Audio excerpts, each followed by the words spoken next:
This week's reading deals with the census of the people. 603,550 adult males, other than the tribe of Levi, between the age of 20 and 60, those who are available for national service, if you want to sum it up. Okay, cool. Everybody focus on that. I'd like to focus on something slightly different, although connected.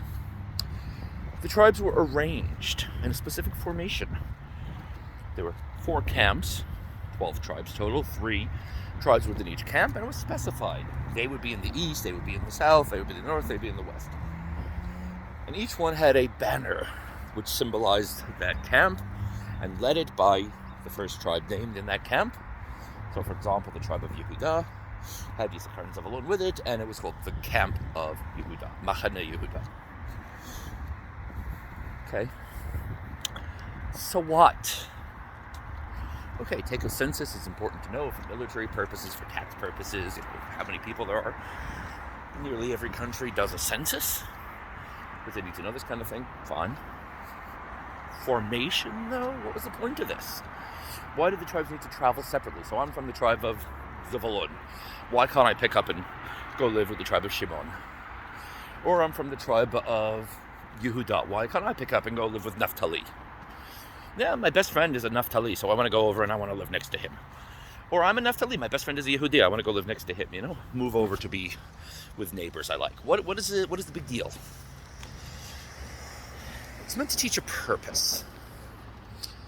Because it's not just that they had specific places within the camp, but they had orders in which they travel. They spent a long time traveling through the desert. And they would camp out in some places, in one place as short as one day, in one place as long as 19 years. That's the tradition. Spent a total of roughly 40 years in the desert, and it's a monumental undertaking to move an entire nation of several million people. Remember, the 600,000, etc., was just the adult males, right? Males within a certain range. All told, there were probably about 3 million people, women, children, the elderly. So, it's a big undertaking. And it requires some degree of coordination. Some very large degree of coordination. So they had a set of signals, they had trumpets, and they would blast the trumpets, and this tribe would pack up and start moving, this tribe would pack up and start moving, then there was a procedure, which is also mentioned in this week's reading, about how they would pack up the utensils in the Mishkan, the portable temple, and take it from one place to another, and how they would settle and unpack and get into their formation. Everybody needed to know where he was going to be, because it's one thing if I want to be next to this guy, so I moved to be near my best friend. Okay, fine. What happens when we pick up and move? Everybody's got to find his place again.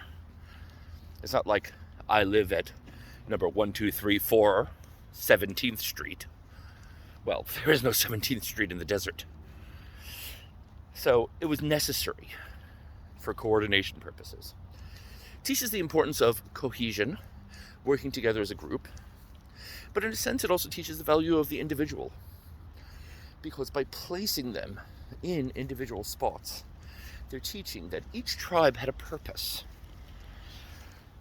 The more esoteric branches of Judaism, Kabbalistically inclined minds will appreciate this sort of thing, teach that each tribe had a different function or a different purpose, a different mission, if you will.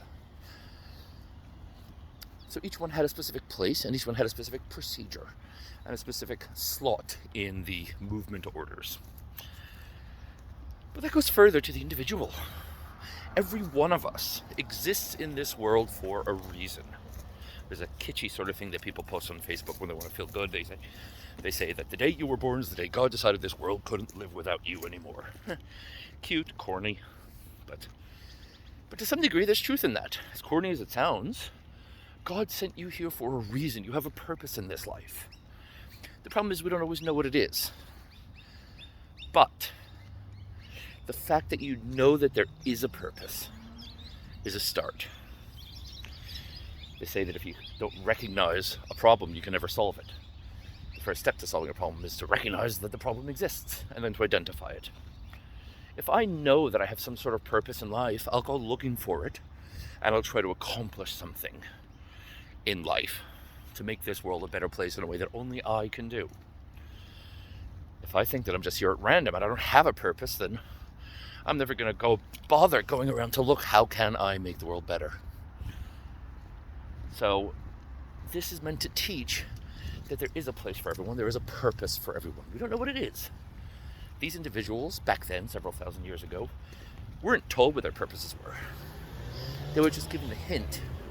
Each of you has a place, and that's symbolized by the physical place you have in the camp, but your spiritual place in the world is still a mystery.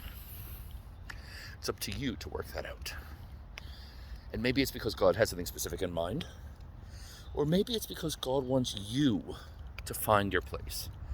Create the need for yourself by making yourself something valuable.